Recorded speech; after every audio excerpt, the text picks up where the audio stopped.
Covering the State House each day is fun because it's a little bit different. You never know quite what's going to happen. I've noticed when you can show up and be yourself around people, like that will hopefully make them feel more comfortable. There are a lot of meetings that maybe aren't super interesting for me and for the Bangor Daily News to constantly cover, but for those times when you are trying to work on things and get to know people, lawmakers, their aides, their spokespeople, I've always just had this appreciation for things that are happening in the place that you actually live, like whether that's the state or the town. In Maine, especially, you see lawmakers here are not full-time for the most part.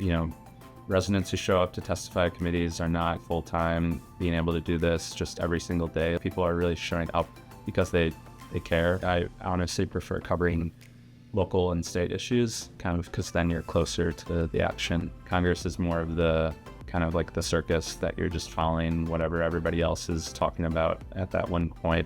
Whereas when you come to the state and local level, you can zero in on very nuanced issues. These decisions made here will start to impact people in Maine immediately. Like hospitals right now are really worried about where their funding is coming from for Maine care reimbursements. And so when you cover a debate that's tied to a Maine care funding issue, and then it gets protracted and delayed, then you start to see hospitals say, okay, we're actually really having to start pausing payments and cap some of our costs. You see right away, it's obviously serious sometimes and like sad and difficult, but being able to be there in person and see it versus being in Washington, D.C. and not necessarily seeing the immediate consequences of decisions in your state is a big difference.